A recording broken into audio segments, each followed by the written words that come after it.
Imagine yourself messaging a friend and they take away too long to respond. Your heart starts to beat faster. You begin the question of whether they like you enough, whether they feel you are important enough. And this fear starts to build up. What if no one would ever like me? What if I end up being alone? What if all of them form a group and I'm isolated, I'm left behind? Imagine your partner looks at someone and considers them as good looking. Now the fear resurfaces back again. You have to face the situation or someone, and the fear spreads across your body and you freeze. It happens to everyone.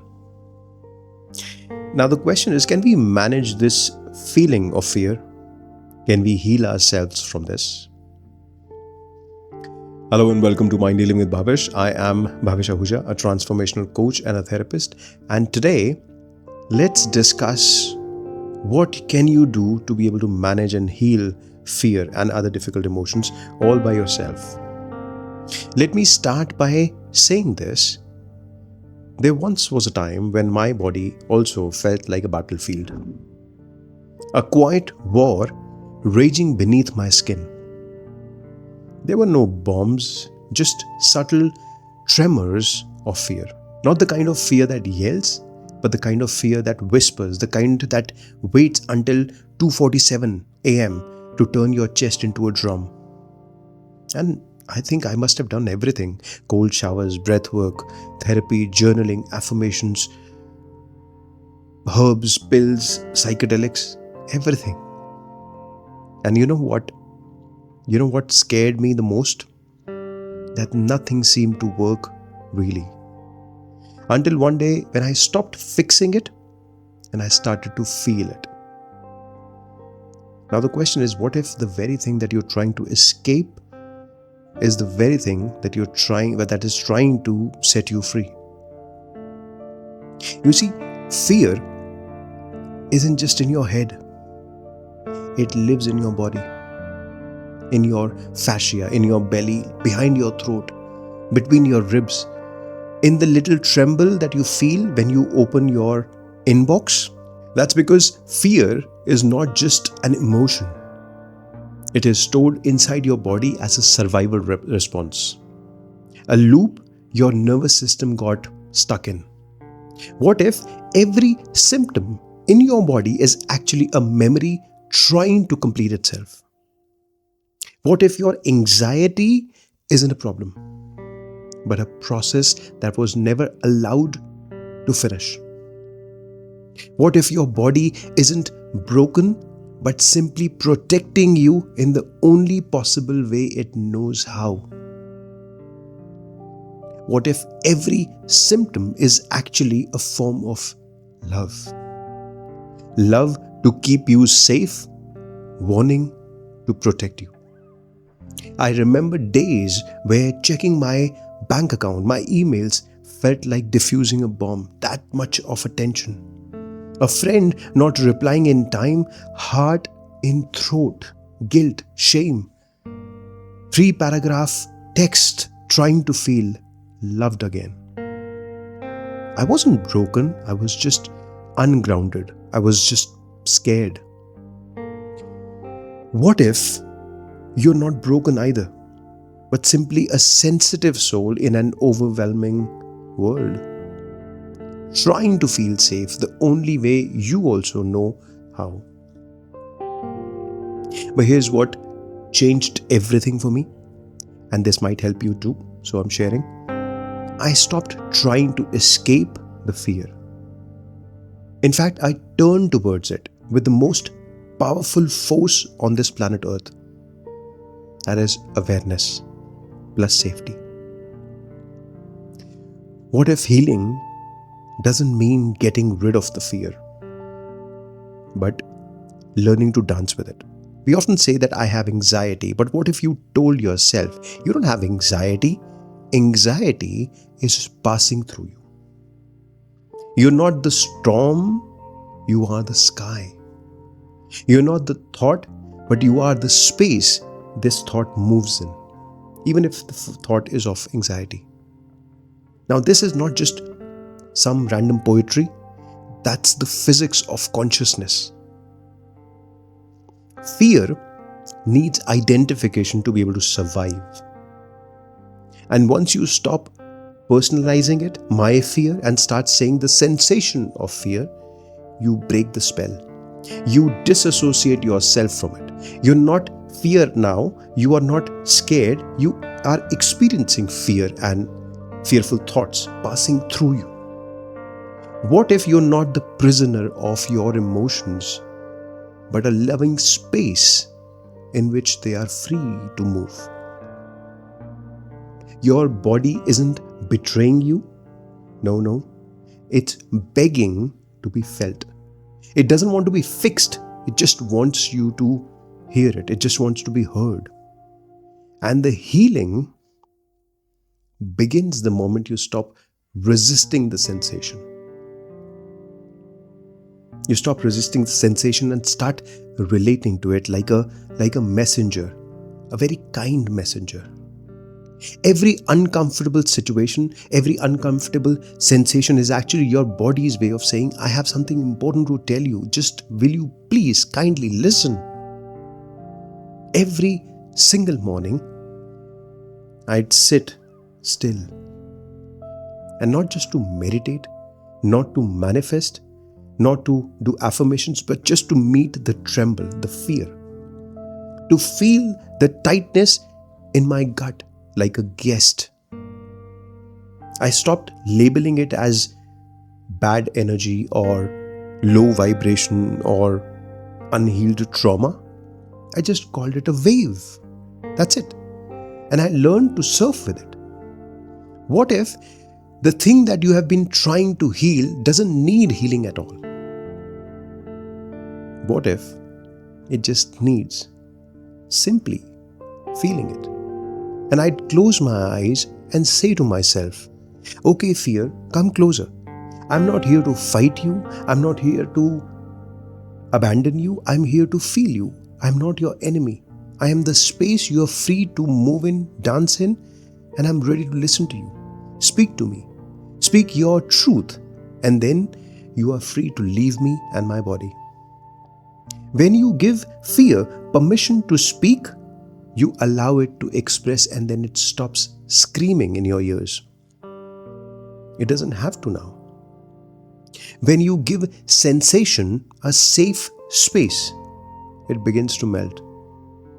Because no sensation can hurt you, it is the resistance that does. It's like flow of water may not hurt you as much as trying to stop it will. Every symptom that you've been trying to eliminate is actually a teacher waiting to graduate. Think about this. A baby cries because it wants to be held. What if the same goes with your fear? It doesn't want your logic. All it wants is your presence. Your fear isn't trying to hurt you, but trying to bring you to your home.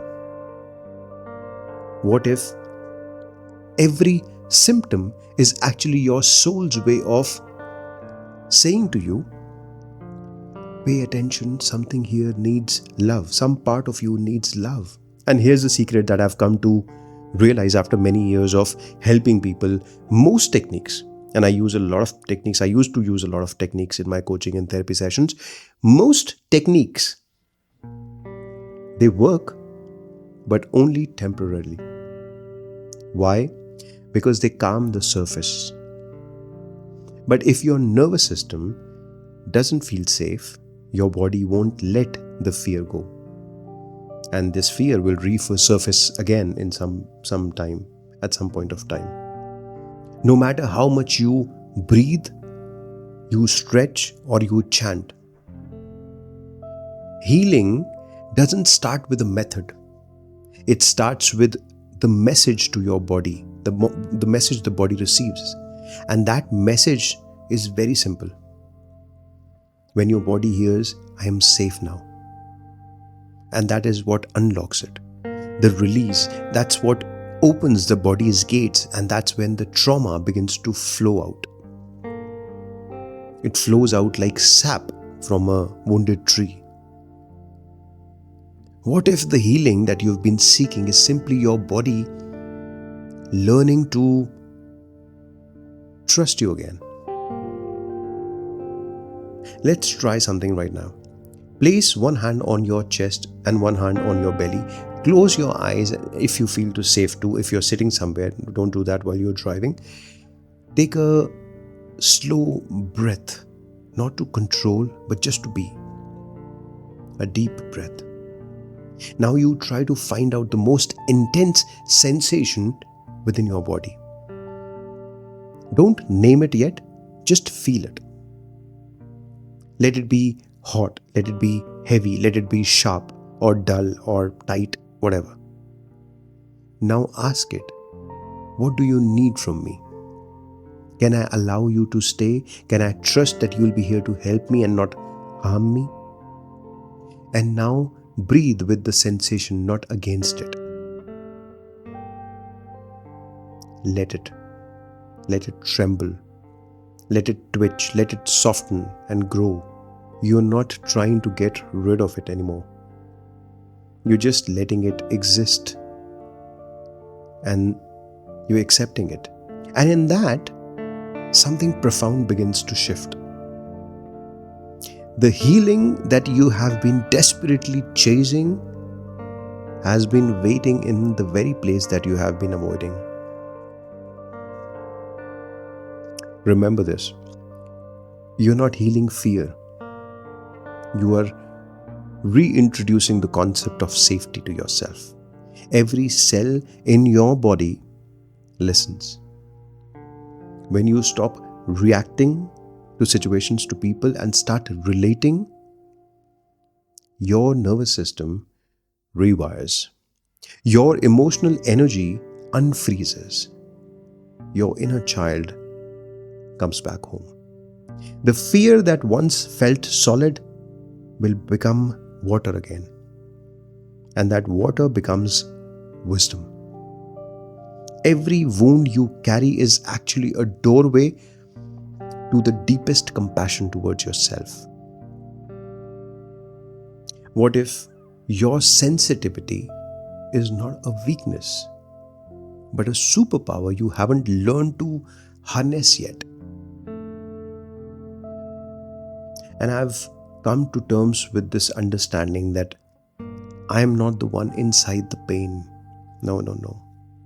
I am the one holding the pain, like a mother holds a crying child, like the ocean holds a storm. Awareness is not an effort, mind you, it is a natural state. No fear can harm the screen it is being played on. And you are that screen, untouched, unbroken, ever present. You're not the victim of your emotions, but a loving witness that makes healing possible. You may try this for yourself. You don't need fighting the fear. You don't need to fix it. You don't need to do anything else but to feel it inside your arms of safety. Create a practice. 10 minutes of sitting with the sensation daily, whatever that uncomfortable sensation is. Welcome the wave and don't label it. Rest as the space of awareness. Whisper to your body, you are safe now. And this is not just about managing some sort of anxiety. This is about reclaiming your birthright of peace. This is about coming home to your body that trusts you. This is about discovering that you are not this storm. Then who are you? You are the infinite sky in which all these weather pass through. Your healing doesn't lie in the perfect method. It lies in the perfect moment of presence. And that moment is always now. Let fear visit. Let it speak. Let it leave after having spoken. Because when you stop pushing it away, you stop carrying it. And that is how we walk lighter. That is how we heal ourselves. Now, I can speak hours on this, but if you really want the real juice of this, I wrote all of this in my book, Becoming the Answer. It is available on Amazon and Goodreads. You'll find the link in the description below. You'll find many answers to your queries in this book. It speaks on how you are the universe yourself inside you. It speaks from the perspectives of science and spirituality and quantum physics and metaphysics and energy psychology and philosophy and some ancient spiritual wisdom. You might have someone you love and care for. And the best gift that you can give your loved ones is understanding, is wisdom, is knowledge. So now you know, and you must share it with them. Share this video for them to show that you do really care. Do let me know in comments your thoughts, and don't forget to subscribe to this channel, Mind Healing with Bhavish. This is Bhavish Ahuja, a transformational coach and a therapist. And until the next video, I want you to stay blessed, stay healthy, and catch hold of this wisdom if you can. Thank you so much for tuning in for today, and I shall see you very, very soon. Take care. Bye-bye.